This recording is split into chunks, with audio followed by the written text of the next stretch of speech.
እንዴት አደራችሁ? ያው ዛሬ ደግሞ ጃን ሜዳ ተከስተናል። ከረጅም ጊዜ በኋላ ኦልሞስት 25 years ago ነው። ወደ ቅርጫችን ልንገባ ነው። ሰንጋችን ተጥሏል። ወል ሰንጋ እንኳን አይደለም አክቹአሊ ወይፈን ነው። ተመልከቱ እዚህ ጋር ተደርድሯል። ያው ባንጾም ሰላም ጤና ይስጥልኝ። እንዴት ዋላችሁ፣ አደራችሁ፣ አመሻችሁ በያላችሁበት። ዛሬ ጠዋት ልደታ ፍርድ ቤት ሄጄ ነበረ and guys ምድርም ሰላም ጤና ይስጥልኝ። እንዴት አደራችሁ፣ እንዴት አመሻችሁ፣ እንዴት ዋላችሁ በያላችሁበት እንደየአካባቢያችሁ ሰዓት። ዛሬ እሁድ ነው 16 በኦርቶዶክስ ተዋህዶ ቤተክርስቲያን እምነት ኪዳነ ምህረት በመባል ይታወቃል። እናታችን ነፍሷን ይማረውና በየዓመቱ የካቲት 16 ዝክር ታዘክር ነበረ። ያን በማለት እንደርም ታስሮ በነበረ ሰዓት ሩጬ አሁን ደግሞ ወደ ቃሊቲ ያመራን ነው። ቃሊቲ ነው ዛሬ በጠዋት እስረኞችን እንጠይቃለን። መስከረም አበራ እነ ክርስቲያን ታደለን። ጤና ይስጥልኝ ውድ ተመልካቾቻችን፣ የምትከታተሉት ዲያስፖራ ሚዲያ ኔትወርክ ነው። ቀደም ሲል የተመለከታችሁት ፊት ለፊቴ የምታዩት ተክለ ሚካኤል አበበ ነው። ተክሌ ወደ ኢትዮጵያ ተጉዞ ነበር። እንደምታስታውሱት እንግዳይ ሆኖ የካናዳን ስራ አጥነት ጉዳይ በደንብ ትንታኔ ሰጥቶን ነበር። ተክሌን ከኢሳት ጀምሮ የማቀው ወዳጄ ነው። ኢትዮጵያ ሄዶ የተመለከተውን ያየውን በማህበራዊ ሚዲያ ለሁላችንም እያጋራን ነበር። ወደ ዋናው ደግሞ ሚዲያ መጥቶ እስቲ ኢትዮጵያ እንዴት ከረመች፣ ኢትዮጵያ እንደምናት፣ ምን ታዘብክ የሚለውን እንጨዋወታለን። ተክልዬ እንዴት ነው? እንኳን በሰላም ተመለስክ ወደ ታላቋ ቶሮንቶ ካናዳ። አመሰግናለሁ። አስተሽ እንኳን ደህና ቆያችሁኝ እናንተ። በምን እንጀምር እስቲ? ኢትዮጵያ ለምን ሄድክ መጀመሪያ? to be honest የሄድኩትኝ የዛሬ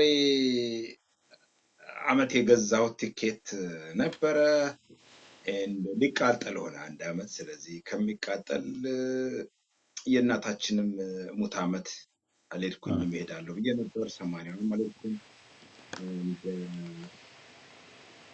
ቤተሰቦች ነው ሌላቸው በሚል ላይፍ ፈጭም በየጊዜ ተገኙ በተለያየ አጋጣሚ ሰዎች ሲነጠቁ አየሁኝ። እንደሰም ተሾመ ታስታውሳለህ? ዲሲ ነው። ትንሽ ተጋበል ተክልዬ፣ ድምጽህ ራቀብን። ኦኬ ወንደሰን ተሾመ። ኦኬ ጮክ ልበል፣ ሞቅ ላረጋግጥ። ሰዎች ከጎኔ ሲነጠቁ ሲሞቱ በተለያየ በድንገተኛም በህመምም ስመለከት ይነዋት ከወንድም ከእህቶች ጋር ከጓደኞች ከአብሮ አደግ ጋር ያለችን አጭር ህይወት አብረ ማሳለፍ አስፈላጊ ነው ብዬ ለዛ ነው ማህበራዊ ጉዳይ ኖሮኝ ነው የሄድኩትኝ። ካስሽ እንዴት አገኘው ማህበራዊ ጉዳይ? ኢትዮጵያ ውስጥ አሁን ብዙ ነገር አለ። ዓለም አቀፍም የፖለቲካ ሁኔታዎች አሉ። አገር ውስጥም ደግሞ የአገር ውስጥ ሎካል የሆኑ የፖለቲካዎች ሁኔታ አሉ። እያንዳንዱን ያያቸውን የታዘብካቸውን ተራ በተራ በቅደም ተከተል እንሄድባቸዋለን። ማህበራዊ ጉዳይ ስላነሳ ማህበራዊ መስተጋብሩ እንዴት ነው? የት ሄድክስ? በዋናነት የት ነው ለመሄድ የነበረ እቅድ የሄድከውስ? አብዛኛውን ጊዜ ያሳለፍኩትኝ ማህበራዊ ጉዳይ ላይ ነው።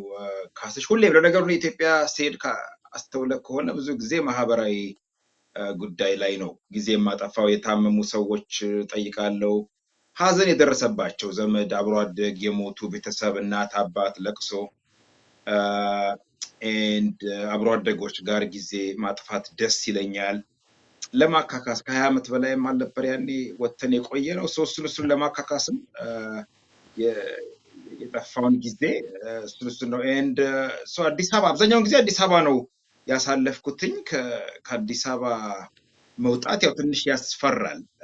እኔ በርግጥ በቆየውባቸው 11 ቀን የቆየውትኝ ምንም የገጠመኝ ይሄ ነው የሚባል ችግር የለም።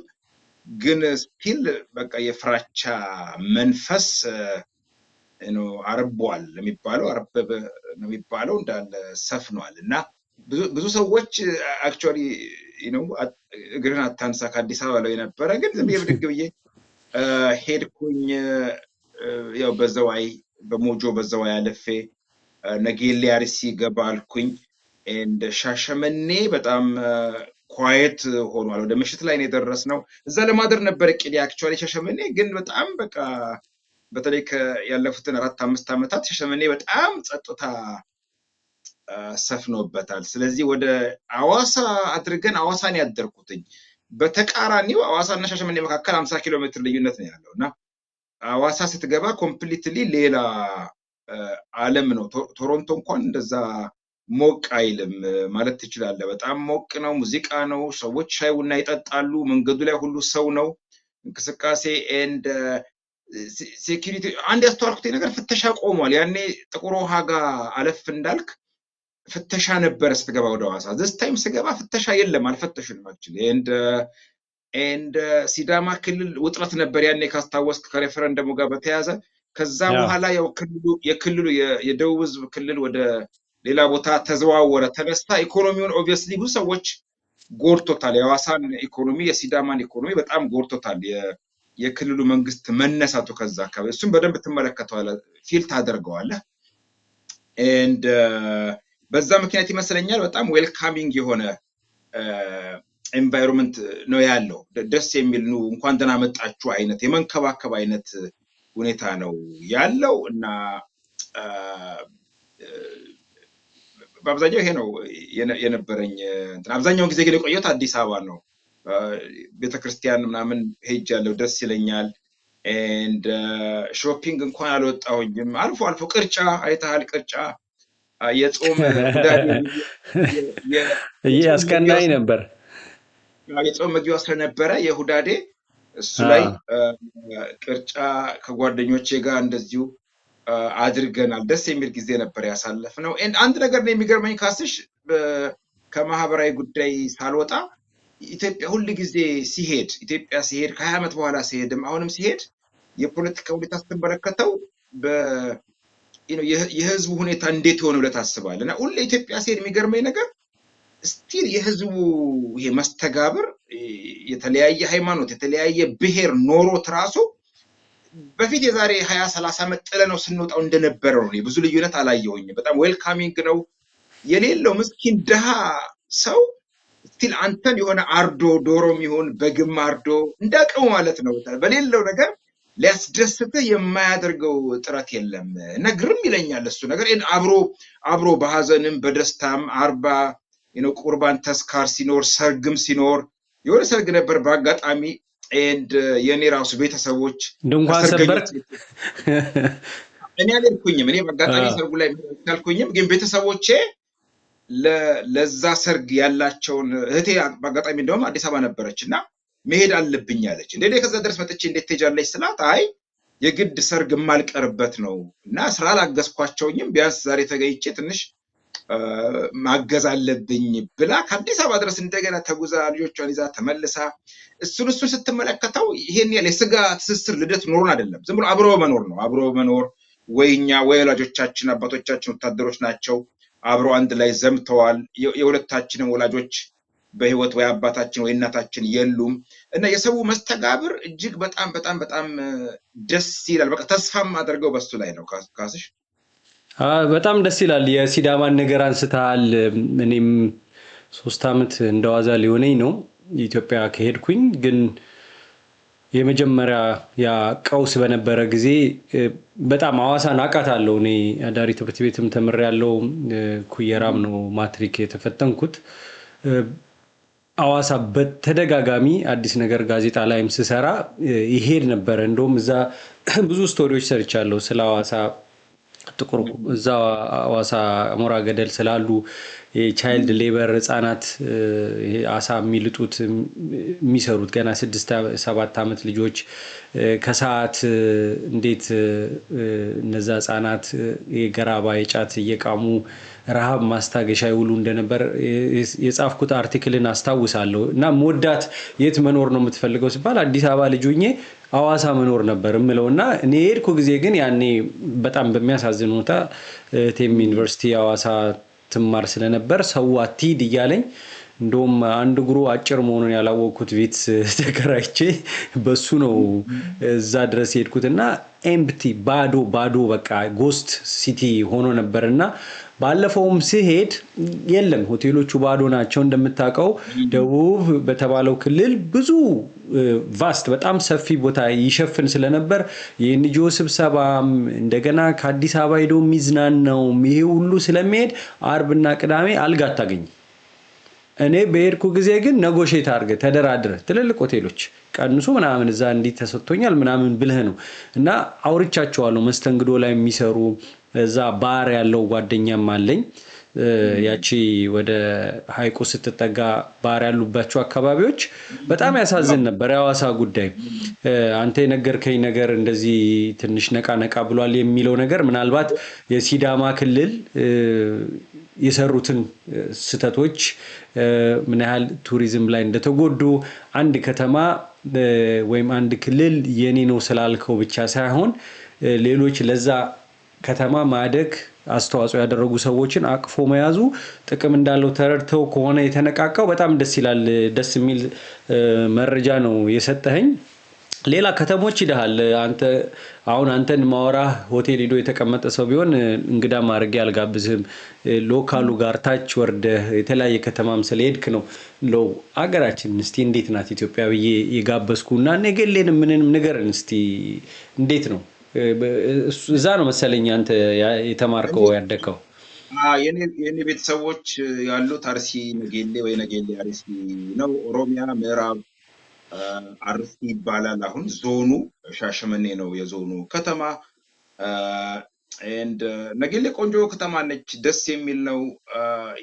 ህዝቡ በጣም አሜዚንግ ህዝብ ነው። የአርሲ ብሔረሰብ ነው እዛ አካባቢ ያለው በዋነኛነት።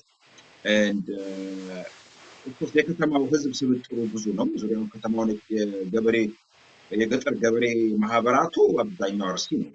ከተማው ውስጥ ያው የተለያየ ነው። ጉራጌውም፣ አማራውም፣ ኦሮሞም፣ የሸዋው፣ ትግሬም፣ ወላይታም፣ ሲዳማም ከየቦታው ሀዲያ፣ ከምባታ የተለያየ ስብጥር አለ እና አልቆየሁም እንዳልኩ 2-3 ሰዓት ነው። በዚህ ኦሮሚያ በአጠቃላይ ትንሽ ከባድ ነው። በጽሁፍም በኋላ በቪዲዮም ላይ ገልጬዋለሁኝ። ትንሽ ሊያስቡበት ይገባል። የኦሮሚያ መስተዳድር ባለስልጣናት፣ ከተሞች አብዛኞቹ ሰዎች የምታገኛቸው ሰዎች የሚነግሩህ ነገር በሙሉ ገጠመኞቻቸው አኔክዶት በጣም ስኬሪ ናቸው። ከግብር ጋር በተያያዘ ሊሆን ይችላል፣ ከመሬት ጋር ደግሞ የኮሪደር ልማት የሚባል ነገር አለ። የአዲስ አበባውን እንዳለ ኮፒ አድርጎ አብይ ያደረገውን ነገር ሌሎችም የማድረግ ባህል አለ። ዝም ብሎ የማፍረስ ለአመታት ከኖርክበት ቦታ የለካሳ ምትክ ቦታ ሳይሰጥ ትነሳለህ። አርቢትራሪ ነው።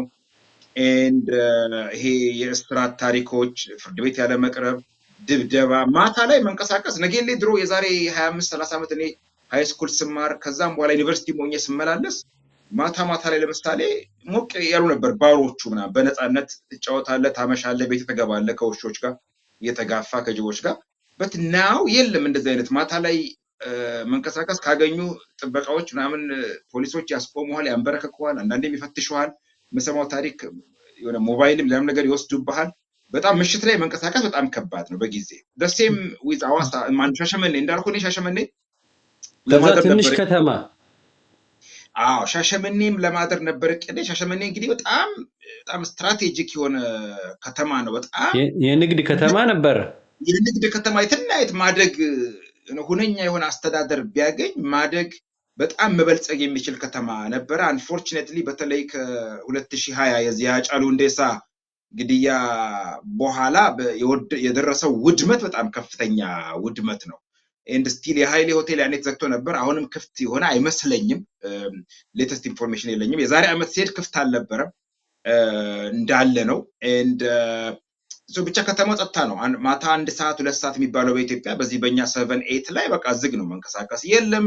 ኤቭሪቲንግ ይቆማል። ይሄ ባሮች ምናምን ማምሸት መቀምቀም ምናምን ነገር የለም። እና ከተሞች ደግሞ መጠጥ ቤቶች፣ ባሮች፣ ሆቴሎች ካልተንቀሳቀሱ ካልሰሩ ኢንካምም ጀነሬት ማድረግ አትችልም። ብዙ ጊዜ ኢትዮጵያ መንግስት ትልቁ ችግር ምንድነው? እየሄደ ነጋዴዎችን ቢዝነስ ፒፕልን ያስጨንቃቸዋል። የዚህ ግብር፣ የአፈር ግብር፣ የጣሪያ ግብር፣ የምናምን እንትን ግርግዳ እያለ የግድ ይላል። ግን ቢዝነስ ታክስ ትርፍ ሲኖር ነው አይደለም? ቢዝነስ ሰርተ ስታተርፍ ነው። አሁን እኔም ቢዝነስ ማን ነኝ፣ ቢዝነስ ፐርሰን ነኝ እና ትርፍ ሲኖር ነው። ትርፍ ከሌለ ታክስ መክፈልም አትችልም። ኢንፋክት ለሰራተኞች 5-6 ሰው እድል ፈጥረህ ራሱ ማስተዳደር በራሱ ትልቅ እርዳታ ነው፣ ትልቅ ሰፖርት ነው ለኢኮኖሚው። ቢኮዝ እነዛ ሰዎች ደሞዝ ከተከፈላቸው ስፔንድ ያደርጋሉ ወጥተው። ሶ ኢኮኖሚው የቢዝነሱ እንትን በቃ አስፈሪ ነው፣ ስኬል ነው። አንዳንድ 2-3 ቢዝነስ ፐርሰን ሳናግራቸው የሚነግሩ ሁሉ በቃ ይሄ ግሉሚ ነው። በአጠቃላይ ትንሽ የሚያስፈራ እና ጨለምተኝነት ያለበት ነገር ነው። ለዛ ነው ወደ አዋሳ ሄጄ አዋሳ በነፃነት ደስ የሚል ጊዜ አሳልፌ የመጣሁትኝ። አሳ በቀጥታ ፍረሽ ከሀይቅ የወጣ አንተ ቅድም እንዳልከው የጉልበት ብዝበዛ በጉልበት ብዝበዛ ህፃናት የተገኘ ነው። አይዶንት ነው አላውቅም። እኛን ያስተናገደን ሰው አዳልት ናቸዋል። አዎ እንደ በፊቱ አይደለም። ዛፉ ጋር ሳይሆን እዛ መናፈሻውን አጥረውታል። ከፍለ ገብተህ ነው የምታየው። ጥሩ አድርገዋል። በዛች በሳይድ ሰጥተዋቸዋል ቦታ። ልጆቹን ታየዋለህ። ብቻ ኑሮውን እዛ ጋር የሚለምኑ ህፃናት፣ የሰው ምግብ የተረፈ ለመውሰድ የሚሯሯጡ ልጆች ስታይ አክሮስ ሌክ ከሀይቁ ባሻገር ገበሬ ማህበራቱ ላይ ችግር እንዳለ፣ የኑሮ ችግር እንዳለ፣ ህፃናትም መማር እንደማይችሉ በእርግጥ እሱ ትልቅ ዶክመንተሪ የሚፈልግ ነው። እኔ ያኔ የጻፍኳትን ስቶሪ እንኳን ቀጥሎ ከ10 ዓመት በኋላ ሲሄድ ተመሳሳይ ሆኖ በብዛት ጎዳና ያሉ ልጆች ሳይ ክልሉ ያኔ ብዙ ጊዜ ጋዜጠኛ የሚጽፈው መንግስትን አታክ ለማድረግ አይደለም። መንግስት የማይታየውን ነገር አይቶ እርምጃ እንዲወስድ ነው፣ እርምት እንዲወስድ ነው እና ጭራሽ ተባብሶ ነው ያገኘሁት። በአዲስ አበባ ቆይታስ? አዲስ አበባ በጣም እንዳልከው ጠቅላይ ሚኒስትሩ ወይም ብልጽግና ፓርቲው ልማት በሚል ኮሪደር ልማት ከተማው ሰፍቶ ጥሩ የተሰሩባቸው የሚያማምሩ ነገር የሚያሳዩ ቪዲዮዎች አሉ።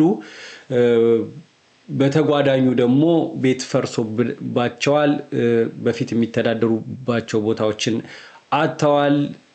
ሰርቫይቭ የሚያደርጉባቸውን ነገሮች ሁሉ ሎካሉ የአዲስ አበባ ሰው አጥቷል የሚል አለ። በተጓዳኙ ደግሞ እንዲህ አይነት ሳክሪፋይስ፣ እንዲህ አይነት መስዋዕትነት ካልተከፈለ ዴቨሎፕመንት አይኖርም ብለው የነ ማሌዥያን የተለያዩ ሀገሮችን እንደ መከራከሪያ የሚያቀርቡ ሰዎች አሉ። በኢኮኖሚ አንጻር ደግሞ ሲታይ አንተም በቪዲዮ ላይ ገልጸኸዋል፣ ለሌሎች ነገሮች ቢውሉ መዋለ ንዋይ ይሄ በተለይ መንገድ ልማቱ ብቻ ሳይሆን ይሄ ሪዞርቱ ምኑ ቀርቶ ፋብሪካ ላይ ስራ የሚፈጥሩ ነገሮች ላይ ቢውሉ የሚሉ መከራከሪያዎች አሉ። ለዚሁ ደግሞ ካውንተር አርጊመንት መከላከያ ደግሞ ክርክር የሚያቀርቡት በተለያየ ለምሳሌ ለም የሚባል ሲሚንቶ ፋብሪካ ተሰርቷል። የተለያየ ጥናት ማድረጊያዎች አሁን ሰሞኑንም የተመረቀ አንድ ቦታ አለ። ብልጽግና የሰራቸው ነገሮች ይህንንም ቢያደርግ ያኛውንም እያደረገ ነው። የመቃወም ሱስ ወይም ጨለምተኝነት ስላለ ነው ይሄ ብቻ የሚታያችሁ የሚሉ አሉ። እንዴት ታዘብከው አንተ? ብዙ ሰፊ ነገር ነው ያነሳው ካስሽ።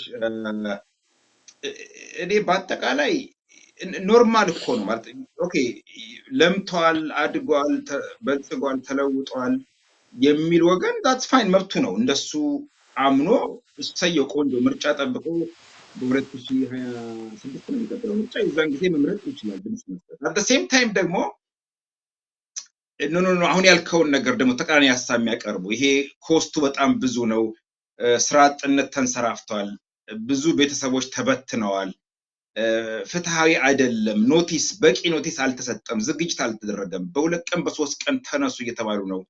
ብዙ ሰዎች የተዳደሩባቸው የነበሩ መተዳደሪያዎቻቸው ፈርሰዋል።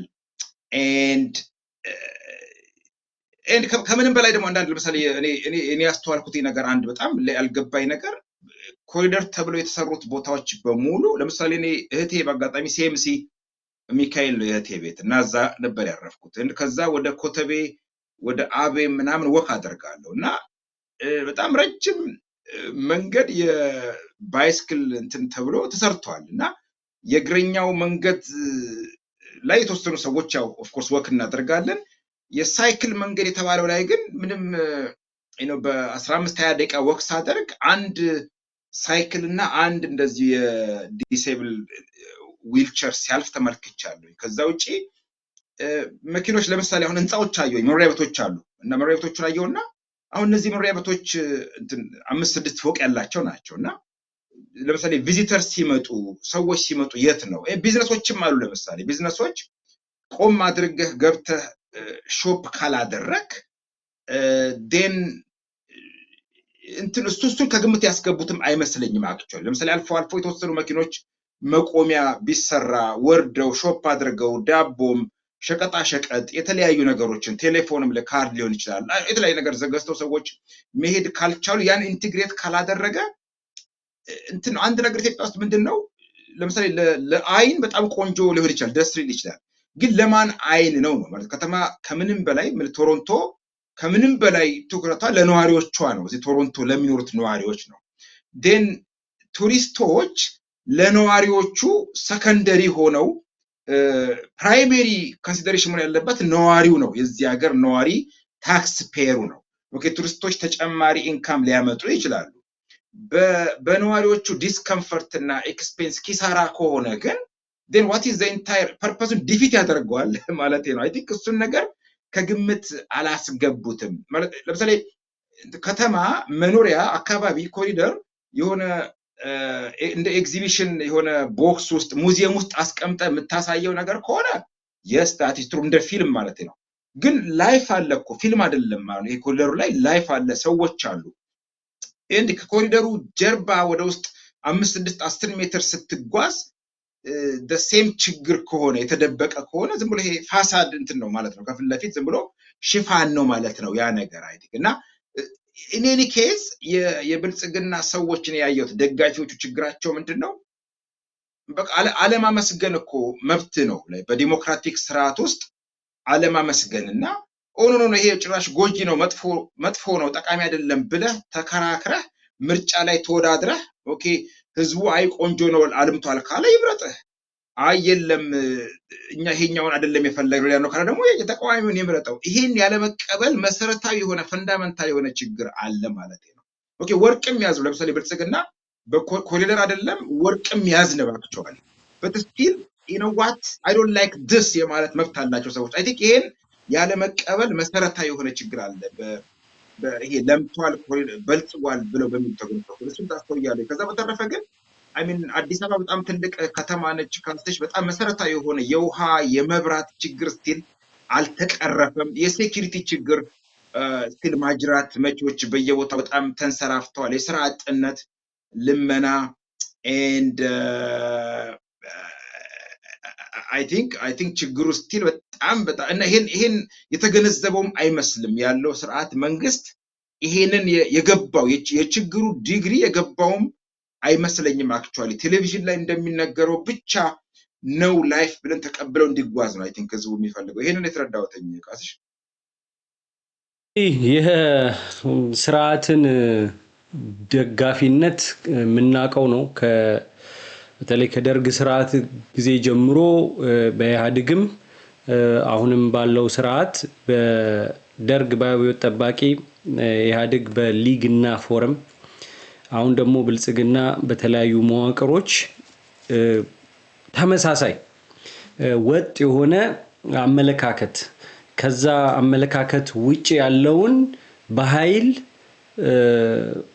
የመጨፍለቅ አማራጭን ብቻ የሚወስድ ሲስተም መዋቅር ነው ያለው። ተመሳሳይ ነው አይነቱ፣ ስሙ ሊለያይ ይችላል እንጂ አምባገነናዊ አካሄድ ነው ያለው። መንግስትን ደግሞ ሂደህ ጠቅላይ ሚኒስትሩን አታገኘው። የምታገኘው ቀበሌ፣ ክፍለ ከተማ፣ መንገድ ላይ ደንብ አስከባሪ 10 እና 20 ሳንቲም የምትለቅም እናትና መንገድ ላይ የሚሸጡ ማስቲካ የሚያዞሩ ቲማቲም የሚሸጡ ሰዎችን በካልቾ እያሉ እየገለበጡ የሚሄዱ እነዚህን ሰዎች ነው ዴይሊ በየቀኑ በዕለት ተዕለት ኑሮ የምታገኛቸው።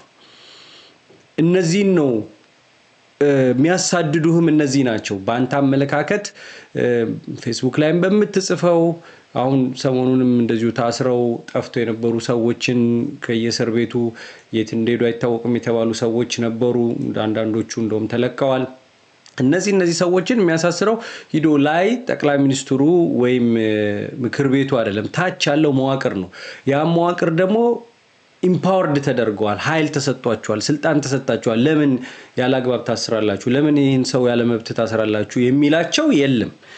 በሰብአዊ መብት ድርጅቶችም ላይ አሁን ሰሞኑን እንደውም መልሰው እንዲሰሩ ተፈቅዶላቸዋል። እነ ኢሰመጉን ምናምን የመሳሰሉ ትልልቅ ሰብአዊ መብት ተቋማት ሲታገዱ ደግሞ ያ ስትሄድ ደግሞ አፐር ሌቨል ወደ ላይኛው ስልጣን መዋቅር ላይ ያለው እነሱም እንደዚሁ ተመሳሳይ አስተሳሰብ እንዳላቸው ትረዳለህ። ሀገር እድገት ሁሉም ይፈልጋል። መስዋዕትነት የሚጎዱ ሰዎች ይኖራል በልማት ውስጥ። ግን አንተ ያነሳቸው በጣም ቁልፍ የሚባሉ ነጥቦች ናቸው። አሁን በፊት አዲስ አበባ ህዝብ ታርጌት ተደረገ ነበረ የተባለው። አሁን እኔም እንዳንተ ወዳጆች አሉኝ፣ ሳቡሬ የሚባል ወደ አርሲ ታውቀዋለህ? አሁን እዛ ትንሽ ከተማ ናት አሉ። ግን ልማት ተብሎ በቃ ታውቃለህ በተዋረድ ነው ከላይ የመጣ ነገር። በቃ አሁን ጉለሌ ክፍለ ከተማ ኮሚኒኬሽን የሚል ፌስቡክ ላይ ብትገባ አክቲንጉ ሁሉ እንደ ፕራይም ሚኒስትሩ ነው። ይሄ አለባበስ ቀረጻው፣ ይሄ በስሎሞ የሚሄድ ቪዲዮ ምናምን ተደርጎ በሌሊት ልማትን ሲጎበኙ ምናምን ይባላል። ጉለሌን እንግዲህ የጉለሌ ነዋሪ ምን እየተካሄደ እንደሆነ በደንብ ያውቀዋል። ያ ፎቶ ኦፕ ወይም ቪዲዮ የሚሰራው ነገር አይደለም የሚያረጋግጥልህ። ስራው ተሰርቷል፣ ተጠናቋል። ብዙ ስራዎች፣ መንገዶች በቶሎ ተጠናቀው ያልቃሉ። በተለይ ጠቅላይ ሚኒስትሩ በቀጥታ የሚያዩዋቸው ጉዳዮች ሲሆኑ ቶሎ ነው የሚጠናቀቁት። ግን ታች መብራት እንዳልከው መብራት የሆነ ትራንስፎርመር ፈንድቶ መብራት ኃይል ላይመጣል ይችላል። በግል አዋታችሁ ግዙ የተባሉ ሰዎች አውቃለሁ። እስቲ የደህንነቱን ጉዳይ ንገረን። ደህንነት ምን ይመስላል? አንተም ራሱ ስትጽፍ አስተያየት ስትሰጥ እንደው ተክሌ ተመለስ እንደው በካናዳ የሚሉ አስተያየቶችንም አይቼ ነበር እንደሚያመሰግኑ ሁሉ። አሚት ቢሆንስ 11 ቀን ነው የቆየሁት እና በ11 ቀን በቂ የሆነ የግምገማ ለማድረግ ከባድ። እኔ በግሌ ምንም ያጋጠመኝ ችግር የለም እንዳልኩ። ሎካሉ ህዝብ ግን በጣም በፍራቻ ውስጥ ነው ያለው። በፍራቻ ነው የሚንቀሳቀሰው። በአጠቃላይ ከፍተኛ የሆነ ፊር አለ። ሳምታይምስ እንደውም ለኔ በጣም እነሱ ላይ ነው ፍርሃት ማለት ነው። አሁን ለምሳሌ ለኔ ኖርማል ነው፣ ቀላል አይቼ እዚህ ጋር ፍርድ ቤት ሄድኩኝ፣ ረዳታ ፍርድ ቤት እንዲህ አይነት ነገር አየሁኝ፣ ወይም ደግሞ ቃሊቲ ሄድኩኝ እንደዚህ ሆኑ፣ ይሄ እንደዚህ ለኔ ኖርማል ነው። እዚህ ስለማደርገው እዛም ማድረግ ኖርማል ነው እና ምንም የደረሰብኝ ነገር የለም። ሰዎች ግን ይንቀጠቀጣሉ። ብዙ ቤተሰብም ጓደኛም ሌሎችም እባክህ አንተ ልጅ ተው በሰላም ሄድልን ከዚህ ውጣልህ ምናምን ነገር ይሉሃል። እንግዲህ ብቆይ ለአንተ ይፈሩልሃል በጣም በአጠቃላይ አብዛኛው እዚህም ያለ እዛም ያለ ሰው አብዛኛው ሰው ስኬርድ ነው። እኔ በግል ያጋጠመኝ ነገር የለም። ግን ምንድነው በአጠቃላይ ዞሮ አብዛኛው የሚናገረው ታስረዋል አይደለም። የሚናገሩት ሰዎች አብዛኛው ታስረዋል ወይ ተሰደዋል ወይ ተሰውረዋል ወይ ጫካ ገብተዋል። ስለዚህ ምንም የተለየ ሀሳብ መንግስትን የሚገዳደርና የሚያሳጣ ኢንፋክት ውጭ ስትሆን ይሻላል እንደውም። ግን አገር ቤት ውስጥ ግን በቃ ወደ አብዛኛው ሰው ወይ ጋዜጠኞችም ኢንተርቴንመንት ላይ መዝናኛ ላይ የማተኮር አይነት አዝማሚያ ነው ያለው። እኔ ራሴ ሬዲዮ ላይ አንድ ኢንተርቪው ቀርቤ ነበረ። አብዛኛው ያተኮር ነው ስነ ጽሁፍና ሌሎች አታንሳ ተባልክ። ምንም አላገኝም ቢሆን ብለው ሳይሆን በአጠቃላይ ቶፒኩ ስለ ስነ ጽሁፍ እያወራ አንተም ራስህ አትገባም። ስለ ገብተህ በግድ አገናኝተህ ጠብ ያለሽ በዳቦ ይሆናል ራይት የማይገናኝ ነገር ወደዛ ሊድ ካልክ ቀድሞንም አይነሳም ቶፒኩም ወደዛም ውስጥ አትገባም። ወደዛ የመግባት እንትን አዝማሚያ የለም። አንድ አይነት ልሙጥ የሆነ ሀሳብ ብቻ እንዲንጸባረቅ እንዲንሸራሸር ኦልሬዲ ስራው ተሰርቷል። ባለፉት ጥቂት ዓመታት እንዳልኩት የተለዩት ታስረዋል ወይም ተሳደዋል ናቸዋል። ስለዚህ የተለየ ሀሳብ የምትሰማው ከውጭ ነው። በአብዛኛው ሀገር ውስጥ ትራቭል ስታደርግ አሁን ስትሄድ ለምሳሌ ወደ ሻሸመኔ ወደ እንትን እኔ የማውቃቸው በእርግጥ ቲኬትም የመግዛት የአውሮፕላን አቅምም ስላላቸው ነው ለህይወታቸው ስለሚሰጉ በጣም በተደጋጋሚ አብረን በዛ በፈጣኑ መንገድ በናዝሬት አድርገን አሁን ሞጆ ድረስ እዛ ባቱ ወይም ዝዋይ ድረስ ይሄዳል መንገዱ። ከዛ በኋላ አላለቀም። ገርሞኛል። 3 ዓመት ሆኖታል። በተለይ መቂ አካባቢ ብዙ አፈና ነበረ በሸኔ የታፈኑ ሰዎች። ይሄ ወደዛ መስመር ብዙ የሚያስፈራ ነው። እንዴት አገኘው? አንተስ ስጋት አልነበረህም ወይ? አብረው መኪና ይዘው የሄዱ ሰዎችስ እንዴት? ምን ሰዓት የተለየ ሰዓት አለው ለስጋት የሚያጋልጥ? ምሽት ላይ መሰለኝ። አይ ቲንክ እንደሰማሁት ከሆነ ምሽት ላይ ነው። በተቻለ መጠን ከ12 ሰዓት በኋላ የሚባለው ኢትዮጵያ ወይ ከ6 ሰዓት በኋላ ብዙ ጉዞ የለም። አብዛኛው እኔም ራሴ ስጓዝ ቀን ነው። ጠዋት 1 ሰዓት 2 ሰዓት በኋላ እስከ ማታ 6 ሰዓት ወይ 12 ሰዓት የሚባለው ባለው ጊዜ ውስጥ ነው። ትንሽ ከሻሸመኔ ወደ ሐዋሳ ስንሄድ አምሽተን ሄደናል። እሱም ደግሞ አጭር ዲስታንስ ነች። መከላከያም እዛ አካባቢ ስላለ ካምፕ ስላለ ብዙም ችግር ይሄን ያህል በመካከል ላይ ባለችው እንደዚሁም አንዳንድ ቦታ ላይ ራሱ ህዝቡም ይጠብቃል። ለምሳሌ እንደሰማሁት ከሆነ የሐዋሳ ጥቁር ውሃ ከመሻገር በፊት ኦሮሚያ አለ።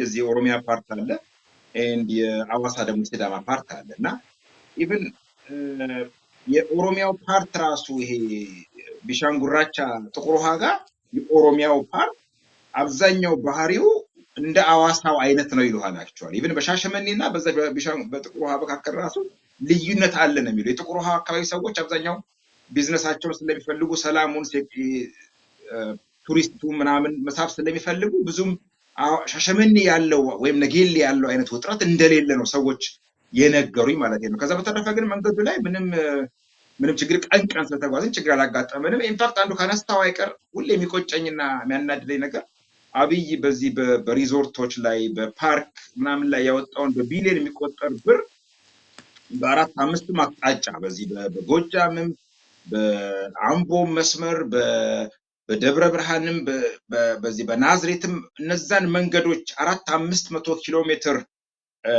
ሃይዌይ አድርጓቸው ቢሆን ኢቭን ለሀገሪቱ ዩኒፊኬሽን አንድነትና ሴኪሪቲ ራሱ በጣም ትልቅ ጠቀሜታ ነበረው። ኢኮኖሚው ራሱ አሁን ሐዋሳ ላይ ለምሳሌ ጓደኞች ያሉ ወተት የሚያመርቱ እርጎ ምናምን ነገር በነገራችን ላይ በተደጋጋሚ ተመላልሻለሁኝ። ከቱሉ ዲምቱ መውጫው ሃይዌይ ወይ ኤክስፕረስ ሃይዌይ መግቢያው እስከ ዝዋይ ወይም ባቱ ድረስ 1 ሰዓት ከ10 ደቂቃ ብቻ ነው የፈጀብን። ኢንፋክት ትንሽ ስፒድ ከሰጣ 1 ሰዓት ሊያልቅ ይችል ነበር። ከዘዋይ ግን ነጌሌ ለመድረስ ሌላ 1 ሰዓት ፈጀብን። ኢን ተርምስ ኦፍ ኪሎ ሜትር አይ ቲንክ 65 ኪሎ ሜትር በታች ነው። 60 ወይ 65 ኪሎ ሜትር ቢሆን ነው። ይሄኛው 165 ምናምን ኪሎ ሜትር ነው ከአዲስ አበባ ድረስ። መንገድ የፈራረሰ ነው። ኤግዛክትሊ ሃይዌይም አይደለም። ደህና ነው፣ ትንሽ ተጠግኗል። ኢትስ ኦኬ፣ ግን ጠባብ ነች። ዋን ሌን ነው አይደለም። ስትሄድ ስትመጣ በጣም ዴንጀረስ ነው።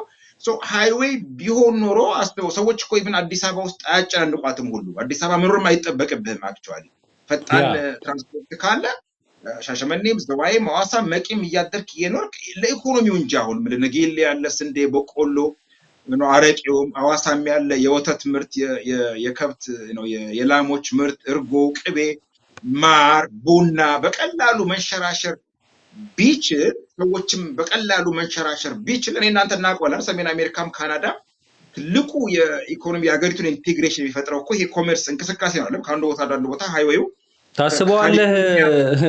ባቡር ቢኖር ከታች ከሞያሌ አዲስ አበባ በሐዋሳ አድርጎ የሚመጣ ባቡሩ ካስሽ ውድ ሊሆን ይችላል። አሁን እንዳየነው ከሆነ ሜንቴናንሱ ምናምኑ ኤክስፔንሲቭ ሊሆን ይችላል። ግን ኢቭን መንገድ ሃይዌው እኮ ነው ደና ሃይዌይ ቢሰራ ለሴኩሪቲ እንደ ልብ መንሸራተት ነው። ኢቭን ለህዝብ አንድነትም እኮ ነው። አሁን ህዝቡ ከአንድ ቦታ ወደ አንድ ቦታ መንቀሳቀስ እኮ ቢችል መስተጋብሩ ይጨምራል። ቋንቋ መጋባት ትችላለህ። ለሰርግ በለው ለለቅሶ መሄድ ትችላለህ። አስከሬን ይዘህ ትንቀሳቀሳለህ። በጣም የአገሪቱን ዩኒፋይ ሁሉ ያደርግ ነበረ እና ይሄ ሰውዬ ኮሪደር ልማት ምንም ጠብ የማይል ይሄ ፕሮዳክቲቭ ያልሆነ ነገር ትርፍ የማያመጣ ነገሮች ላይ ፓርኮች ላይ ሪዞርት ላይ አሁን የጓደኞቼ የዛሬ አመት 2 ዓመት ሀላላ ኬላ ሲመረቅ አንድ ጓደኛዬ በሉ ከዛሬ ጀምሮ አብይ ንግግር ሲያደርግ ያው ክፍት ነው መታችሁ እና ሲል እውነት መስሎት እሱ በነጋታው መኪናውን አስነስቶ ሄደለ እና በር ላይ ሀላላ ኬላ ሲደርስ እንዴ ምንድነው የምታወራው ነው እንኳን አንተን ልናስተናግድ ገና የመንግስት ባለስልጣናትን ወጥተው አላለቁም አሉ አክቹአሊ ኤንድ ምን ዝግ ነው እዛ መሀከል ላይ በረሃ ውስጥ እንዴት አድርጎ ነው ተራው ህዝብ ኤንድ $500-600 ናይት ነው ካስሽ እናንተ እንኳን አፎርድ አናደርገውም እስቲ $500-600 ከፍለን ለምን ብዬ ነው ማለት ነው እዛ ሄጄ $500 ቤት ከመከራይ ዘመዶቼ ጋር ሄጄ በግ ገዝተን አርደን ሳምንት 2 ሳምንት እንበለዋለን አክቹአሊ እና ይሄ ትርፍ የማያመጣ ነገር ማለት ነው ፕሮፊታብል ያልሆነ ነገር ላይ በሙሉ ከሚያደርገው ሃይዌይ ገምቶ ቢሆን ቆንጆ ነበር። እኔ ንከት ጥያቄ ለመመለስ ግን እኔ ያጋጠመኝ ችግር የለም ቀን ነው ስንከሳከስ የነበረው ማታ ላይ ግን አንስቴፍ ነው የሚል ምስክርነት ነው የሰማሁት ከሰዎች ካስሽ በቂ ነው ለአንድ ሰው 11 ቀን ኢትዮጵያ ለሚያውቃት ለፈረንጅ እንኳን በፊት በአዲስ አበባ ምናምን አልፎ ዳይሪ ጽፎ እንደ ታሪክ መረጃ እና ማጣቀሻ ይሆናል አንተ አገሩን ስለምታውቀው በዛ ላይ ውሎና ቆይታ በሙሉ ከታች ማህበረሰብ ጋር ዴይሊ እየተንቀሳቀስክ በዛ ላይ ደግሞ ሪሰርችም እኮ ሳምፕል ነው 5 ሰው ጠይቀህ 4ቱ ስጋት ከነገሩ ስጋቱ ይነግራል ያየውም የታዘብከውም ሰዎችም በዙሪያ ያሉ ሰዎች እነሱም እንደ አንድ መረጃ ናቸው የምታየው ደግሞ በአይንህ አለ ኢኮኖሚው ለምሳሌ አዋሳ ጥሩ ነው ብለሃል አዲስ አበባ ነገርህናል ዋና እንግዲህ ወደ ፖለቲካ እስረኞች እንሄዳለን ቃሊቲ ሄዳል እቺን ማስታወቂያ አይተን እንመለስና ወደዛ ርዕሰ ጉዳይ እናልፋለን።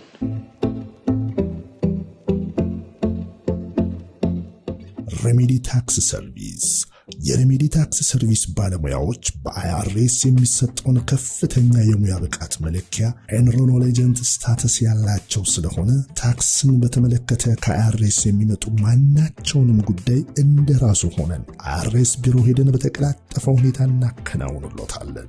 በምቹ ቢሮአችን በዛ ባሉ ሰራተኞቻችን ቀጠሮን ሳናጉላላ ከዓመት ዓመት ክፍት በሆነው ቢሮአችን ሳምንቱን ሙሉ በስራ ሰዓት ያገኙናል። ይምጡ ይጎብኙ። ሁሉንም ታክስ አይነቶችን እንሰራለን። የግሎችም ሆነ የድርጅቶች ኤስ ኮርፕ፣ ሲ ኮርፕ፣ ፓርትነርሺፕ እንዲሁም ታክስ ኤግዘምትና ሌሎች የታክስ አይነቶችን በየትኛውም የአሜሪካ ስቴት ለሚኖሩ እንሰራለን። ቢሮአችን ታክስ ወቅት ብቻ ተከፍተው የሚዘጉ ድርጅቶች አይነት ሳይሆን እኛ አመቱን ሙሉ ቢመጡ እኛ ቢሮ ሁሉ ጊዜ ክፍት ነው።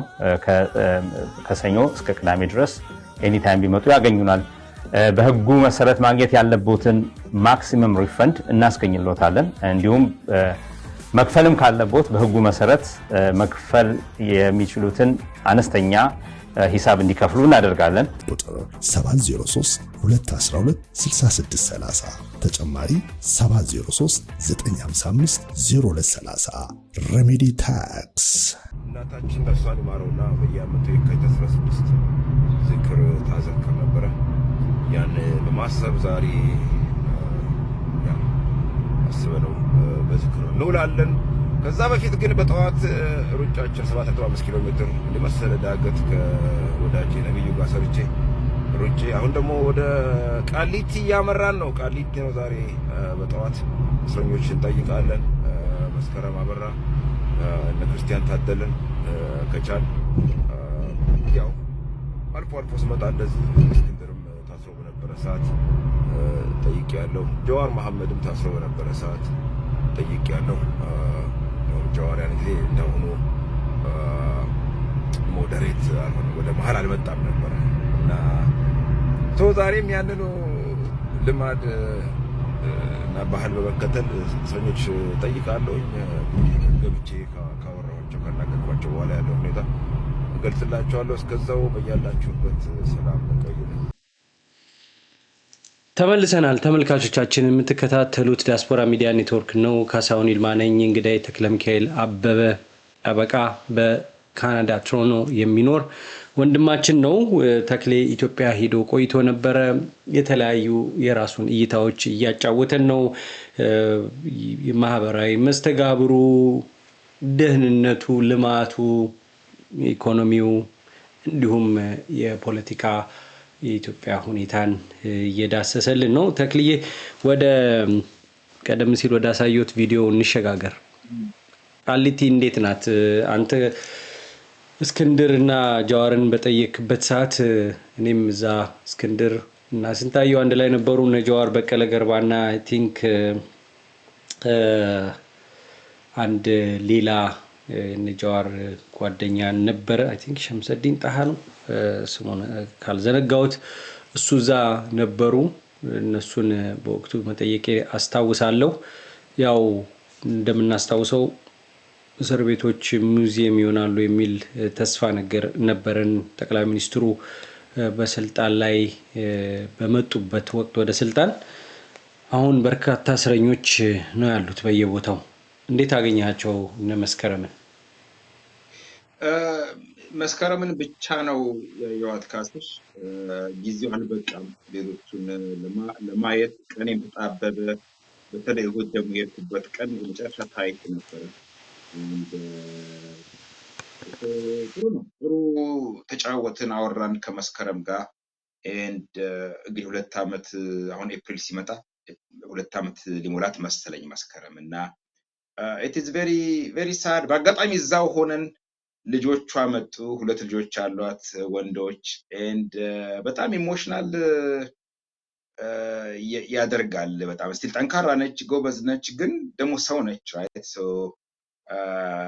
እናቷም ምን በስተርጅና እንደገና መተው ነበረ እዛ ሳያቸው። it is very sad ካስሽ ማለት ሰዎች ሊከሰሱ ይችላሉ ቴዎሬቲካሊ። አንተም እኔም አቃቤ ሕግ ፖሊስ ማስረጃ ካለው ሊከሰን ይችላል። አልቲሜትሊ ፍርድ ቤት ነው ነፃ የሚያደርገን እዚህም ሀገር ቢሆን። ትንሽ የእሷ ኬዝ ላይ እንትን ያለኝ ቅር ያለኝና የኢትዮጵያ መንግስት ትክክል አይደለም ያልኩት እንትን ለስ ፍላይት ሪስክ የሆነች ሴት ነች። ብዙ ጊዜ ሰዎች የሚታሰሩት ኢን ፕሪንሲፕል ካስሽ ይጠፋሉ፣ ያመልጣሉ፣ ይሸሻሉ፣ ወይ ማስረጃ ያበላሻሉ፣ ወይ ምስክሮችን ያስፈራራሉ፣ ሌላ ዳሜጅ ያደርሳሉ ተብሎ ሲታሰብ ነው። እና ኢን ሄር ኬዝ የ2 ልጆች እናት ነች፣ ዩኒቨርሲቲ መምህር ነች፣ እናቷ አሉ፣ ትልቅ ሰው ናቸው፣ ሜሪድ ነች። ቬሪ አንላይክሊ ነው ማለት ይሄ ያልኩን ነገሮች የማድረጉ ሁኔታ እና 2 ዓመት ሙሉ ፕሮብሌም መሰለካትሽ። በአንድ በኩል ህገ መንግስቱ የሰዎች ፕሪዛምፕሽን ኦፍ ኢኖሰንስ ይባላል አይደል? እስኪፈረድብህ ድረስ ነፃ ነህ የሚለው ግምት አለ። አሁን 2 ዓመት 3 ዓመት ከታሰረች በኋላ ለምሳሌ ነፃ ነው ብትባል ካሳ አይሰጥህም። ለታሰርከበት 3 ዓመት you don't get anything። ካሳ ግን ምን አይነት ካሳስ ነው አንተ በህይወት ውስጥ 2-3 ዓመት የእስር ቤት ነፃነትህን አተህ? ነፃነት እንግዲህ የሰው ልጅ ትልቁ ነገር ሊበርቲው ነው አይደል? በህይወት እስካለህ ድረስ ትልቁ ህይወት ነው። ከህይወት መብት ቀጥሎ ነፃነት ትልቁ እሱ ነው። እና ኤኒዌይስ በጣም ቬሪ ሳድ ነው። በአጋጣሚ እሑድ ቀን ይሄን አይቼ then the next day ደግሞ ፍርድ ቤት ምስክሮች የሚሰሙበት ቀንም ነበረ። ልደታ ፍርድ ቤት ሄድኩኝ በሚቀጥለው ቀን። ፍርድ ቤትም መጡ። ወደ 51 ተከሳሾች አይ ቢሊቭ 51 ወይ 52 ተከሳሾች ናቸው በዛ መዝገብ ስር ያሉት። ከዛ ውስጥ 20 ምናምን የሚሆኑት በሌሉበት ነው የተከሰሱት። የተቀሩት መጡ ቢጫ ለብሰው። ፍርድ ቤቱ ስታይ በጣም ፍርድ ቤት ልደታ የታጣቂው ብዛት በጣም በቃ ምንም የሚገርም እንትን ነው። በቃ በሙሉ እንዳለ ተወሯል ማለት ትችላለህ። ከተመልካቹ ቁጥር የታጣቂው ቁጥር ይበልጣል። አክቹዋሊ የታጠቀው የፌደራል ፖሊሶች ይሄ ረጃጅም ክላሽ ነው ደግሞ የያዙት።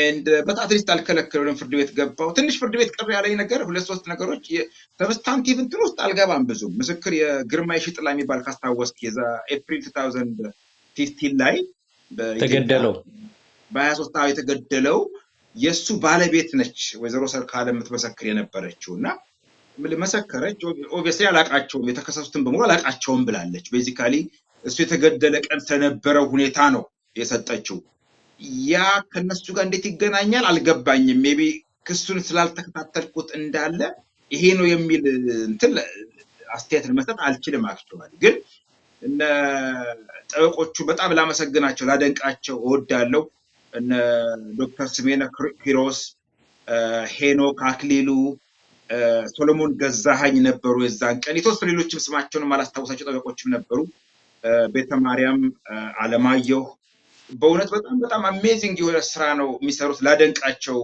እወዳለሁ ካስሽ እንዲሁ የተወሰኑ ሰዎች ጠየቅኩኝ ባይ ዘ ዌይ መጀመሪያ አካባቢ አላቅም ግን አዲስ ታይም ይሄን ያህል የረባ ክፍያ ተከፍሏቸውም አይደለም እነዚህ ሰዎች ኦልሞስት በነፃ ነው የቅርብ ሰው ቤተሰብ እንደነገረ ኮሌጅ አካባቢ ኦልሞስት በነፃ ነው የሚሰሩት ብር ይሻለኛል ነው ያለው አክቹአሊ ይሄን ያህል ይሄ ነው የሚባል የረባ ክፍያ ተከፍሏቸውም አይደለም ኢንፋክት እንደውም ያንዳንዶቹን ጠበቆችማ እንትን ሲነግረኝ አይደለም ክፍያ መከፈል አንዳንድ ባለ ጉዳዮቻቸው የዋስትና ብር የሚያስዙት ሲያጡ ወይንም ደግሞ ለምሳሌ ተፈተው ወደ ቤታቸው መሄጃ ትራንስፖርት ሲያጡ ኦር ምግብ ኦር ልብስ ጫማ ልወጭ እንኳን ሲፈልጉ ጭራሽ ከኪሳቸው አውጥተው የሚደጉሙ የሚረዱ ጠበቆች ናቸው ያሉትና በዚህ አጋጣሚ በእውነት እነዚህን ጠበቆች በጣም ላመሰግናቸው ላደንቃቸው እወዳለሁ ያው የኢትዮጵያ መንግስት በየጊዜው እንደምታየው ሆስታይል ነው ለጥብቅና ኖርማሊ በሽብር በተለይ ወንጀል ወይ መንግስትን በመገልበጥናም ለተከሰሱ ሰዎች ስትቆም ኖርማሊ ሙያ ነው ጥብቅና መከበር አለብህ ግን ኢትዮጵያ ውስጥ ሆስታይል ነው መንግስት እንደ ጠላት ነው የሚያየው የመንግስት ደጋፊዎችም ጭምር እንደዛ ነው የሚያየው and in fact business ሌላ ቢዝነስ ሊያጡ ይችላሉ ባይዘው የካስሽ እንደሰማሁት ከሆነ ብዙ ጊዜ ፖለቲሳይዝድ የሆነ ኬዝ ስትይዝ እንደ ጠበቃ ሌላውም ሰው ይፈራል ወደ አንተ ጋር ለምን አይዘር ይፈራል ወይንም ደግሞ ሌሎች የሲቪል ገንዘብ የሚያስገኙ ኬዞችን ምትይዝም ላይ መስለው ይችላል ሶ ይሄን ሁሉ ነገር ተቋቁመው እየሰጡ ያሉትን ሰርቪስ በእውነት በጣም ላደንቃቸው እወዳለሁ በጣም ፋሲኔቲንግ ነበር ወደ 3 ሰዓት አካባቢ ፈጀ የጧቱ እንዳለ ብሬክ አልነበረም ኖርማሊ እዚህ ሀገር አንድ ሰዓት ተኩል በኋላ ብሬክ ይወሰዳል እዛ አልተወሰደም እንዳለ ዘ ኢንታየር ጧቱን ምስክርነት 3 ሰዓት ነው ቀጠለ and ምስክር እንትን ተመልካች ብዙ አልነበረም ካስሽ እሱ ቅር ብሎኛል በተለይ አይኖ ረዘመ 2 ዓመት ሰዎች ሊሰላችሁ ይችላሉ ያ ግን በፍትህ ሂደቱ ላይ ተጽዕኖ የሚያሳድር ይመስለኛል እኛ 7 ወይ 8 ሰው አንሆንም እና ጓደኛ ያለን የተወሰኑ ልጅ ያዘች ሴት አለች አንድ ህፃናት ያዘች እንግዲህ ከተከሰሰች አንዱ ቤተሰብ ልትሆን ትችላለች እንጂ ህፃን ልጅ እዛ የምትገኝበት ምክንያት አይታየኝም የተወሰኑ 3-4 ሰዎች ሽማግሌም አይተናል ከዛ ውጪ ግን 10 አንሞላም በአጠቃላይ ተመልካቾች የነበር ነው ኢንፋክት የፖሊሶቹ ቁጥር ይበልጥ ነበር ከኛ ኋላ እንዳለ የተቀመጡት እንትን ብዙ ናቸው የታጠቁም ያልታጠቁም ፖሊሶች and እሱ ትንሽ ቅር ብሎኛል ምክንያቱም ዳኞችም አንዳንድ ጊዜ የፍትህ ስርዓቱም ተመልካች አለ ታዛቢ አለ ብሎ ሲያስብ እና ተመልካች ታዛቢ የለም ብሎ ሲያስብ the same way አይደለም አክት የሚያደርገው ታዛቢ ሲኖር ብዙ ጊዜ ሁላችንም ካስኔም አንተም ፕራይቬሲ ለብቻችን ሲኖርና ተመልካች ባለበት ቦታ ላይ አንድ አይደለም አይደለም the way we talk the way we present ourselves የተለያየ ነውና ትንሽ በተለይ አክቲቪስቶች ኦፍ ኮርስ ቀደም እንዳልኩት አብዛኛው ተሰዷል ወጥቷል ፍራቻም አለ መፍረድም ይከብዳል ግን ተመልካቾች አለመኖራቸው ትንሽ ሱፓርት ቅር ብሎኛል ከዛ በተረፈ ግን የጠበቆቹን በተመለከተ አይ ቲንክ ይሄ ሊጋል ዲፌንስ ፈንድ ማቋቋም አለብን የሚል ሐሳብ እኔ ራሴ አንስቼ ከኔ እዚህ ከስራ ባልደረቦቼ በኦፊሳችን ስም ተነጋግረን ለጊዜው 250,000 የኢትዮጵያ ብር ለዚህ ጉዳይ ዴዲኬት አድርገናል ብዙ አይደለም just እንደው ሲምቦሊክ የሆነ ጀስቸር ለማሳየት ሪኮግኒሽን ለመስጠት ለማሳየት ያህል 250,000 የኢትዮጵያ ብር እንደ እርሾ እንደመነሻ የሚሆን ለመስጠት ወሰነናል ለጠበቆቹ አይ ሆፕ እንግዲህ ሌሎች አሜሪካም ካናዳም አውሮፓም ያሉ ደግሞ ሰዎች ከተባበርን $50-100 ብናዋጣ እነዚህ ጠበቆች የስራቸው ለፈታቸውን ያህል እንኳን ልንከፍላቸው ባንችልም አትሊስት እንደ እንደ ቴንኪው ይሄ ቶክን ኦፍ አፕሪሺዬሽን የሚሉት አለ ፈረንጆቹ ጀስት እንደ እውቅና ለመስጠት ያህል እንኳን ሊጋል ዲፌንስ ፈንድ ማቋቋም አለብን የሚል እምነት አለኝ። አጠቃላይ የፍርድ ቤትና የቃሊቲ ምልከታ ይሄን ይመስላል። ካስሽ ከረም ምን አለች? ትንሽ ብትነግረን ስሜቷ እንዴት ነው? I mean, I don't know how much ኢንፎርሜሽን ምን ያህል መስጠት አለብኝ። በአጠቃላይ ምልህ ተወያይተናል። በፍትህ ስርዓቱ ላይ ኦፍ ኮርስ ኦብቪየስሊ እምነት የላትም እንዳልኩ ስንጫወት ያው ፕራይቬት በግል እንዲይዘው ነው ወይ እንዳወጣው ነው እርግጠኛ አይደለሁኝም እና እሷን ኤክስፖዝ ማድረግ አልፈልግም። ግን በአጠቃላይ ኦብቪየስሊ በፍትህ ስርዓቱ ላይ እምነት የላትም። በተለይ ደግሞ የሰብአዊ መብት ተቋማት ድርጅቶች ብዙ ክትትል አድርገው የተፋጠነ ጀስቲስ በተለይ ጀስቲስ ዲሌይድ ኢዝ ጀስቲስ ዲናይድ ነው አይደለም፣ የዘገየ ፍትህ እንደተካደ ይቆጠራል አይነት ነገር ነው እና እንዳልኩ ቅድም ፍትህም ከሆነ ቶሎ በአፋጣኝ ኤክስፔዳይትድ በሆነ መንገድ መስጠት አለበት። ኤንድ ብዙም ይሄ ሰውዬ እስካለ ድረስ በህይወት አይ ዶንት ቲንክ አልለቀቅም አይለቀንም አይነት የሚል እምነት ነው ያላት። እኔ ምናልባት እስከ መጪው ምርጫ ድረስ እኔም አይለቃቸውም የሚል እምነት ነው ያለኝ አክቹዋሊ። ኤንድ ወይም ደግሞ ስጋት መሆናቸው እስኪያበቃ ድረስ የሚለቃቸው አይመስለኝም። ሰዎች ወይ ካልተሰደዱ በተለይ ሀገር ጥለው አይወጡም አይሰደዱም እዚሁም ጭጭ ብለው ይቆጥመጣሉ ካለ አይ ቲንክ እስር ቤት ይመስለኛል። እንትኑ በአጠቃላይ እሱ የሆነ ሞራልን እንትን ብሬክ አፕ የማድረግ ኦር ብሬክ ዳውን የማድረግ እንትን ይመስለኛል። አስሮ አሽቶ ከልጆች ሲነጥል ልብ አድርግ። ልጆች አይነ እያየ 2-3 ዓመት ሲያድጉ ደግሞ በፍጥነት ነው የሚያድጉት። ሳታቅፋቸው ሳታጥባቸው ገላቸውን አብራቸው ታይም ስፔንድ ሳታደርግ አስበው እስኪ ምን አይነት በስነ ልቦና ደረጃ ምን አይነት እንትን ነው እነዚህ ልጆች ቅዳሜና እሑድ ጠብቀው ሜቢ አንዳንድ ጊዜ አባት ወይ ደግሞ የሚያመጣቸው ሰው ከሌለም በስራ ምክንያት በተለያየ ጉዳይ ላይተያዩ ይችላሉ። ሶ አይ ቲንክ ሆም ብሎ የማሸት አይ ቲንክ ያኔ ይመበር የቅንጅት ጊዜ ከዛም በኋላ ኢህአዴግ እነ እስክንድር ላይ ተፈጸመውን እስክንድር እስር ቤት ነው ልጁ የተወለደው። እንደውም ሰርኬ የእስክንድር ባለቤት ልካልኛለች ሰኔ ላይ ይመረቃል ብላ ይሄ ልጅ ህፃን ገና ሲወለድ እንደዚህ አቅፋው ከእስር ቤት ወጥቶ ፎቶ ያየ ነው።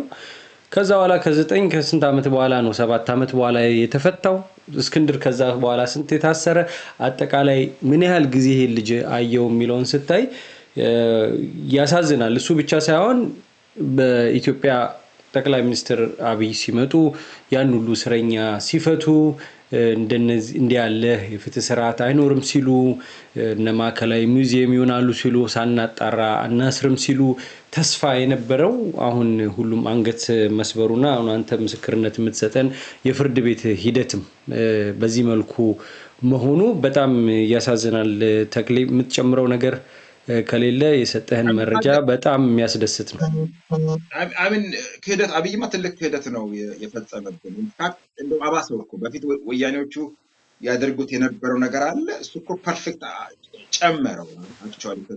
ለምሳሌ አሁን ከዚህ ጋር በቀጥታ ባይገናኝም አሁን አንድ የኢትዮጵያን ፓስፖርት የያዘን ሰው ልደቱ አያሌውን አትገባም ብሎ ፍላይት ሲገባ ማሰር አንድ ነገር ነው ራይት፣ መከልከል ማለት ነው። ኦር ፍርድ ቤት ሲፈታቸው አሁን ታዲዮስ ታንቱ ራሱ ልደቱም ያኔ ፍርድ ቤቱ ፈቷቸው እንደገና መልሶ ሌላ ቦታ ይፈለጋሉ ብሎ ወስዶ የፍርድ ቤት ትዕዛዝ ራሱ ጥሶ በጣም እሱ እንደነ ታዬ ደንዳ ማለት ነው የመጨረሻ ክህደት ነው የፈጸመብን አብይ። በጣም ትልቅ በጣም በእኛ እድሜ በእኛ ዘመን ትልቅ ክህደት ነው የፈጸመብን። የፍትህ ስርዓቱን አጠቃላይ በጣም ቀልደብናቸው ያሾፈብን ነው ማለት ይቻላል። እና ኤኒዌይስ እነዚህን ሰዎች በዋስትና ፓስፖርታቸውን ይዞ ገደብ አስቀምጦ ተያዥ አድርጎ እንዲከታተሉ ማድረግ ሲቻል የግድ እስር ቤት ውስጥ ቆልፈ ሞራልን የማላሸቅና ብቻ የማስቀረት በተለይ እንዳልኩ እስር ቤት ደግሞ ሄጄ ተመልካች እንደሌለም ሳይ ኤግዛክትሊ ዳት ኢዝ የፈለገው ዓላማ ሄዳቸውና ያሻቸው ኋላ ይጄ ራሱ እኔ የእስክንድር ጊዜም ይሄ ነው የሚያሳዝን። ብዙ ደጋፊ በሐሳብ አለ። እስክንድርን ሂዱና ጠይቁት ብዬ ነው የጻፍኩት። እንዴ ያ ሁሉ ደጋፊ ሲጋፈጥ የነበረው ነገር አዲስ አበባ ላይ ሞሮለስ ያላቸው ነገሮች ተከስተዋል። እስክንድር ያላቸው ነገር የመሬት ወረራውንም መንግስት አምኗል በኋላ ላይ ምንም ጥርጥር የለውም። እነዚህ ነገሮች ማፈናቀሉ ምኑን ግን እስር ቤት ሲታሰር ማን ይጠይቀዋል? ጥቂት ሰው ነበር የሚጠይቀው። እንደውም በጃዋር በኩል ከገጠር ድረስ የመጡ በርግጥ እነሱ በዛ ብለው የታሰሩበት መጠየቂያ ቦታ ብዙ ስለነበር የሁሉም ጥያቄ አንድ ላይ ነው። ግን ከገጠር ድረስ የመጣው ይምጣ ብለው ተጋፍጠው የሚጠይቁ አሉ። ከተማው ትንሽ ከገጠሩ ፍርሃት ያለበት ይመስለኛል ከተሜው። ሌላ ቀረ የምትለው ነገር አለ? እሱ ላይ ትንሽ እንትኑ የተለየ ነው። እኔ እስክንድርንም ሄጄ ጠይቄዋለሁ፣ እነ ጀዋርና በቀለ ገርባን ጠይቄያቸዋለሁ። ኢንፋክት የታሰሩበትም ራሱ ሴቲንግ ኮምፕሊትሊ በጣም የተለያየ ነው። የነ ጀዋር ጋር አይ ሪመምበር ውስጥ ገብተን ተቃቅፈን ተሳስመን ቁጭ ብለን ሻይ ቡና ተፈልቶ ቆሎ ምናምን ነገር ምድጃ ተጥሎ ምንድነው የሃይማኖት አባቶችና ሽማግሌዎች ሀገር በሚል ወደ 30 ወጣት ነው እዛ ግቢ ውስጥ የነበረው ራሱ እና ወይራስ እነ እስክንድር ጋር ሲሄድ ግን በፍርግርግ ሽቦ ውስጥ በጣት ነው እንደዚህ የተያየን መነካካት የለም። በቃ ፍርግርግ እሱና ስንታየው ቸኮል የፍትህ አንተ ያልከው ነገር ኦፍ ኮርስ አለ። ትንሽ የእስር ቤቱ መንፈስና ሁኔታ ትንሽ ለየት ያለ ነው። ኤኒዌይስ ይሄ ነገር ይረዝማል ያልቅም። ያው ስልክም ይገባለት ነበር ጃዋር በወቅቱ መጽሐፉንም እዛ ውስጥ ነው የጻፈው። እስር ቤቱም ውስጥ ገብተህ ያለው መድሎ በዛም ጭምር ይገለጻል።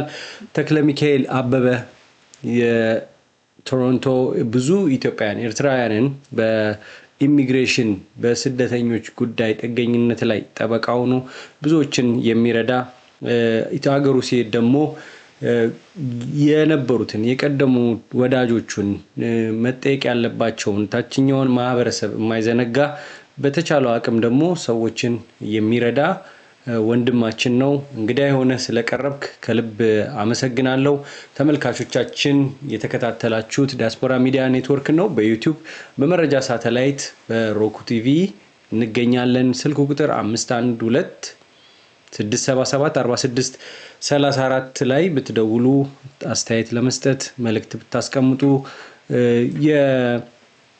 እንደው ሽፋን ቢያገኝ ብላችሁ የምታስቡትም ታሪክ ካለ በጣም ደስ ይለናል። ባለሙያዎች፣ ኢኮኖሚስቶች፣ የኢሚግሬሽን ጠበቃዎች ወደዚህ ሚዲያ መታችሁ አስተያየታችሁን ስጡ።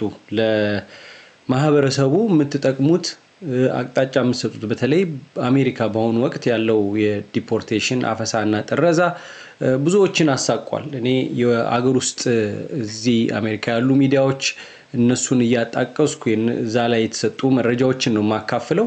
እንደነ ተክሌ እንደነ ጠበቃ ፍጹም አቻመለ ያሉ ሰዎች ብቻ ናቸው የቀርበው ይሄንን ሰርቪስ ለመስጠት በቀናነት እየተባበሩኝ ያሉት። ብዙ ጠበቃዎችን ለማናገር እየሞከርኩኝ ፈቃደኛ ሳይሆኑ እየቀሩ በጣም ማዘኔን በዚሁ አጋጣሚ ለመግለጽ ፈልጋለሁ። በፊት ኢሳት ስንሰራ ፖለቲካ ጣቢያ ስለሆነ መንግስት ሀገር ቤት ምናምን የሚባል ነገር አለ። አሁን ግን ይሄ ማህበረሰብን የሚያገለግል ሚዲያ ነው። መታችሁ ቀርባችሁ ኢኮኖሚውንም ብትተነትኑልን ሁሉንም ነገር ብታስረዱን በጋዜጠኛ መረጃ ነው እንጂ የሁሉ ነገር ኤክስፐርት አይደለንምና ይሄንን ልጠይቅ እወዳለሁ። ሌሎች ደግሞ ይሄን ሚዲያ ማገዝ የምትፈልጉ በቁሳቁስም በካሜራ በተለያየ ነገር ይሄ ነገር አለኝ ይሄ ይጠቅማል ወይ የምትሉ በገንዘብ ማገዝ የምትፈልጉ 646 3147 646 ስክሪኑ ላይ አለላችሁ። ዜልና ካሻፕ ላይ የምትፈልጉትን እገዛ ማድረግ ትችላላችሁ። ስለ ትብብራችሁ፣ ስለ ሁሉም ነገር ስለምትከታተሉት፣ በመልካም መንገድ አስተያየት ስለምትሰጡ፣ ትችቶችንም በጨዋነት ስለምትሰጡ ሰዎች ሁሉ ልባዊ ምስጋናዬን አቀርባለሁ። ተክልዬ አመሰግናለሁ።